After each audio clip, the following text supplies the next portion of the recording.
آج کی ویڈیو میں آپ کے لیے بہت بڑی بریکنگ نیوز سامنے لا رہا ہوں کہ جمعہ کا مبارک دن اسرائیل کی غنڈہ گردی فلسطین کے خلاف مسلسل اضافہ ہو چکا ہے۔ غرب اردن میں اسرائیلی فوج کے حملے میں 40 فلسطینی شہید کر دیے۔ روس نے اسرائیل کی بدماشی نکالنے کا اعلان کر دیا۔ روس نے دنیا کے خطرناک ترین توپ اسرائیل کے خلاف اتار دی۔ اسرائیل کے حیفا فوجی اڈہ اور تفتالی بینٹ کی چیخیں نکال دیں۔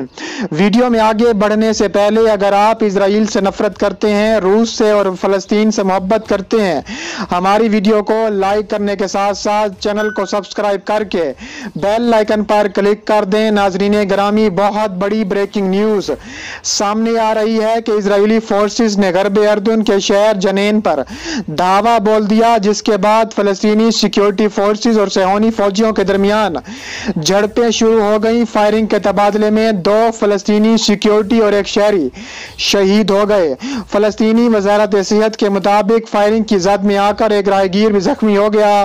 میڈیا رپورٹس کے مطابق فلسطینی انٹیلیجنس نے بتایا ہے کہ اسرائیلی فوج کی فائرنگ سے شہید ہونے والے سیکیورٹی فورس کے اہلکاروں کی شناخت کیپٹن تیزیر ابسا اور لیفٹیننٹ ادم علیوی کے نام سے ہوئی ہے۔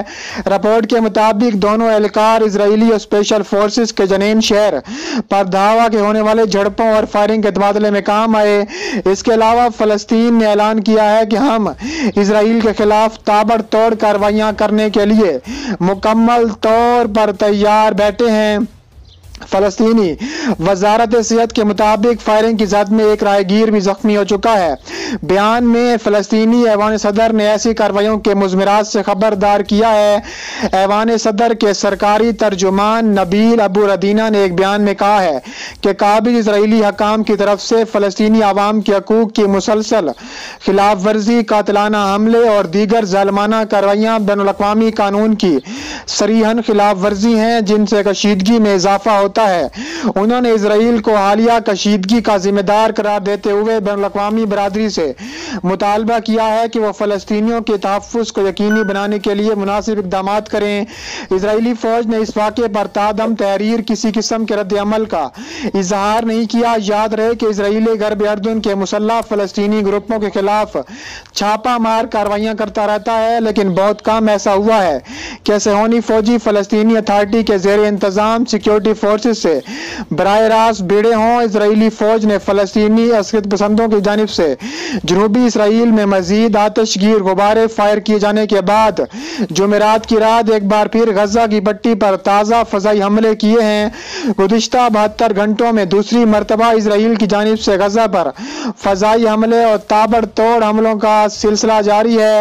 اسرائیل نے کہا ہے کہ ہم مزید فلسطین پر حملہ کرنے کے لیے صریحاً تیار ہیں اور ہم ہر صورت فلسطین پر مزید حملے کریں گے۔ گزشتہ ماہ 21 مئی کو اسرائیل اور حماس کے درمیان جنگجوؤں کے مابین 11 روزہ لڑائی کے ختم ہونے کے بعد اسرائیل کی جانب سے غزہ پر کیے جانے والا یہ دوسرا فضائی حملہ ہے۔ پہلا حملہ جمعرات کو صبح کیا گیا تھا۔ یاد رہے کہ غزہ سے آتش گیر غبارے چھوڑے جانے کا پہلا واقعہ منگل کے روز مقبوضہ مشرقی بیت المقدس میں یہودی قوم پرستوں کی جانب سے مارچ کے بعد پیش آیا تھا۔ اسرائیلی ڈیفنس فورسز نے ایک بیان میں کہا ہے کہ تازہ حملوں میں اس کے لڑاکا ہتھیاروں نے خان یونس اور غزہ شہر میں حماس کے زیر انتظام فوجی کمپاؤنڈ کو نشانہ بنایا ہے۔ اسرائیل کا کہنا ہے کہ یہ حملے اس علاقے سے فائر کیے جانے والے آتش گیر غباروں کے بعد انتقامی کارروائی کے طور پر دیکھے گئے ہیں۔ بیان میں کہا گیا ہے کہ نشانہ بنائے جانے والوں کمپاؤنڈ میں دہشت گردی کی سرگرمیاں ہو رہی تھی اور یہ کہ اسرائیلی دفاعی فورسز غزہ کی پٹی سے جاری دہشت گردی کی کارروائیاں اور کشیدگی سمیت ہر طرح کی صورتحال سے نمٹنے کے لیے تیار تھیں۔ حالیہ برسوں میں عسکریت پسند کئی مرتبہ غزہ کی سرحد سے جانے والے ایندھن اور دھماکہ خیز آلات کے ڈبوں والے ہیل بم غبارے اور پتنگیں بھیجتے آئے ہیں۔ اس کے علاوہ اسرائیل نے بھی بمباری کرنے کا سلسلہ جاری رکھا ہوا ہے۔ ان حالات کے باعث اسرائیل میں سینکڑوں مقامات پر آگ بھڑکنے اور ہزاروں بیکٹر رقبے پر پھیلے جنگلات اور کھیت جلنے کے واقعات پیش آتے رہتے ہیں۔ اسرائیل کی فائر سروس کے مطابق غزہ آتش گیر غباروں کے حالیہ حملوں سے جنوبی اسرائیل کے کھیتوں میں کم سے کم 20 مقامات پر آگ لگ چکی ہے۔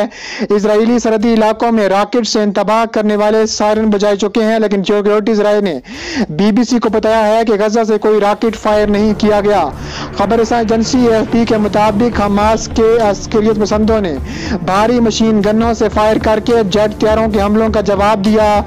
اس کے علاوہ روس میدان میں آ چکا ہے۔ روس نے دنیا کی ایسی خطرناک ترین توپ تیار کر لی ہے جو فلسطین کے تحفظ اور اسرائیل کے خلاف وہ استعمال کرنے کا ارادہ رکھتا ہے۔ اس کے علاوہ یہ توپ بجلی استعمال کرتے ہوئے آواز کے مقابلے میں 10 گنا زیادہ رفتار سے گولہ داغ کر مضبوط سے مضبوط ہدف کو بھی ایک پلک جھپکتے میں راکھ کا ڈھیر بنا سکتی ہے۔ سائنٹیفک رشیا کے مطابق گزشتہ دنوں اس بجلی بری توپ سے تجرباتی طور پر 3 کلومیٹر فی سیکنڈ کی رفتار سے پلاسٹک کے گولے داغے گئے ہیں جنہوں نے المونیم کی موٹی چادر کے پرخچے اڑا دیے۔ روسی ذرائع کا کہنا ہے کہ اس وقت دنیا میں کوئی بنکر یا فولادی ویکٹر ایسا نہیں ہے جو 3 کلومیٹر فی سیکنڈ کی رفتار سے ٹکرانے والے گولے کے سامنے ٹھہر سکے۔ رپورٹ کے مطابق ممکنہ طور پر اس بجلی بری توپ کو ابتدا میں روسی بحری بیڑے کا حصہ بنایا جائے گا، البتہ اس کے زیادہ طاقتور ماڈل کے لیے چھوٹی ضخامت والے مصنوعی سیارچوں اور مختلف سامان کو بغیر راکٹ کے خلا میں بھی پہنچایا جا سکے گا۔ اس کے علاوہ اسرائیل نے بھی تابڑ توڑ جواب دینے کا اعلان کر دیا ہے۔ اسرائیل نے کہا ہے کہ ہم ہر صورت تابڑ توڑ کارروائیاں کریں گے۔ اس کے علاوہ غزہ پٹی کے فلسطینیوں اور اسرائیل کے مابین موجودہ خون ریزی 2014 کی جنگ کے بعد سے اب تک کی شدید ترین اور سب سے ہلاکت خیز کشیدگی ہے، جس میں انسانی جانوں کا ضیاع مسلسل بڑھتا ہی جا رہا ہے۔ ایسے میں الرئیس خاندان کی طرح بہت سے دیگر فلسطینی قومیں بھی ایک بار پھر وہی سوال پوچھ رہے ہیں جو پہلے بھی پوچھتے رہے تھے کہ ہم کہاں جائیں۔ اس کے علاوہ انہوں نے بعد ازاں اپنے میزبان گھرانے کی رہائش گاہ سے ٹیلی فون پر نیوز ایجنسی ایسوسییٹڈ پریس کو بتایا ہے کہ اسرائیلی فضائی حملے کسی بھی پیشگی وارننگ کے بغیر کیے گئے۔ یہ پورا علاقہ ایک چھوٹی سی جگہ ہے، بالکل جیل کی طرح، آپ کہیں چلے جائیں ایک ہی نشانے پر ہوں گے۔ اس کے علاوہ کہا جاتا ہے کہ غزہ میں پیر کے دن سے جمعرات تک مجموعی طور پر 65 سے زیادہ فلسطینی مارے جا چکے ہیں، جن میں 16 بچے بھی شامل ہیں۔ مرنے والوں میں عسکری پسند بھی شامل ہیں اور عام شہری بھی۔ اس کے علاوہ اپارٹمنٹ بلڈنگ پر فضائی حملے میں کم از کم 2 خواتین اور کئی بچے ہلاک ہو چکے ہیں۔ اسپتال میں متاثرین کے بیانات۔ ان حملوں کے بعد غزہ کے اسپتال میں بہت سے متاثرہ فلسطینیوں نے اپنے کئی تجربات کے طور پر سامنے آئے ہیں، انہوں نے حملہ کرنے کا بھی اعلان کر دیا ہے۔